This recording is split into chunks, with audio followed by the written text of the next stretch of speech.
Welcome back everyone. So in today's video I will be doing a quick Q&A about myself and also about my lifestyle. So question number one is, what's my name, age, and also location? So my name is Korin Sutton.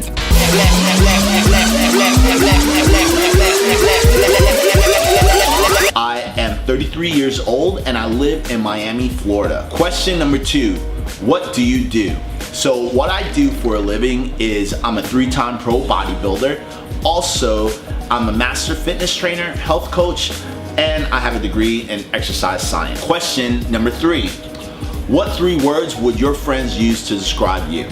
So the 3 words will be fun, strong, and vegan. Oh yeah. Question number 4, tell us the story of why you are vegan. So it all started in 2012. I was in Broward College and I was able to listen and see Gary Yourofsky, who is a vegan activist, live in my classroom. Now, when I listened to his speech, it really enticed me to everything that he had to say when it came to animal rights, health reasons, medical reasons, things like that. But really what resonated me the most was the pain and suffering that happens to innocent animals. That's what really touched me. And that's because I was in the United States Marine Corps for 4 years, and I also deployed into Operation Iraqi Freedom 3 and 4, and then I also did another 4 years in the United States Navy Reserves. So in total I did about 8 years. Now, with that much time in the military, trust me, I seen and experienced a lot of pain and suffering when it came to human beings. I've seen the darkest sides of what people can do to each other. So when I saw that experience from the military, it definitely was the same relation when it came to innocent animals. Pain is pain, suffering is suffering, and it doesn't matter who you are, if you're a person or an animal, the feelings are still the same. Question number 5, what area are you the most passionate about within the vegan belief system? So what I'm most passionate about is helping others. You know, I wanted to help the innocent. I wanted to give back to my country. So for me being vegan and for me working into the health and fitness field, I mean, I'm going to tell you the truth. Helping other people to change their life for the better, and hearing people come to you and telling you like, man, you know, thank you so much for changing my life. That is 10 times better than any medal or ribbon I ever got pinned on my chest. Question number 6, what resistance have you found to being vegan? So let me think.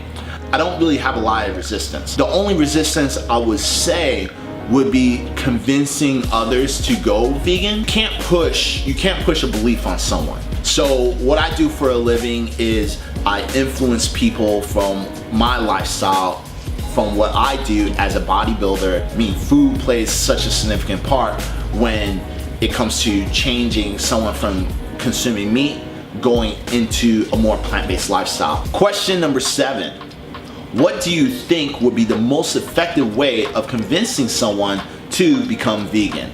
So from what I do, the most effective way would be helping people transition. This is because when you help someone transition into a lifestyle change, it's a lot easier and it's a lot less stress on that individual. Question number 8, what would you say to people who say you have to be rich to be vegan?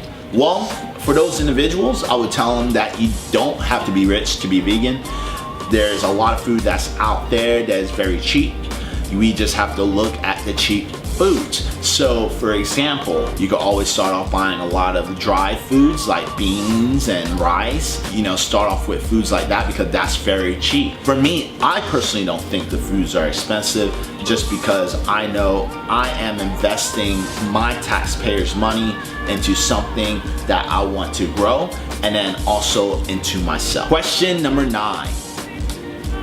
What would you say to people who say vegan food tastes bland and is unexciting?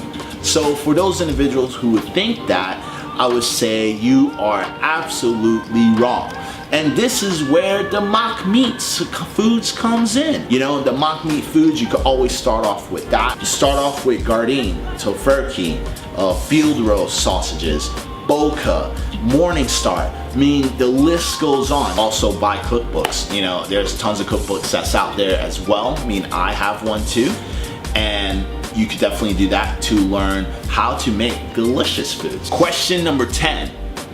What would you say to people who say a vegan diet is unhealthy? For example, that it doesn't contain enough protein. So when it comes to that question, I would say to that individual, you're wrong. You could be vegan and could be unhealthy if you ate things like Oreos and processed, like very highly like bad processed foods that's like junk food, like cheesecake and stuff like that. So that's the only time when going vegan could be unhealthy. Now, if you're eating more on a whole food plant-based diet, you know, then it can't be healthy. You know, you're not gonna die consuming vegetables, fruits, grains, and legumes. Like, I just haven't heard that yet. And there's a lot of mammals on this planet that are big and muscular, like giraffes, hippos, gorillas, and you never seen these animals having any type of protein deficiency or any type of health issues when it comes to eating a vegetarian or a plant-based diet. And when it comes to protein, there's tons of protein in the plant-based kingdom. You have tofu, legumes, rice. I'm a bodybuilder and I get about 200 grams of protein a day. Easy. It's not even hard. Question number 11. What would you say to people who say cooking vegan food is difficult and time consuming? So for those individuals, I would tell them that the only time cooking can be time consuming, number one, would be if we're learning how to do a new recipe.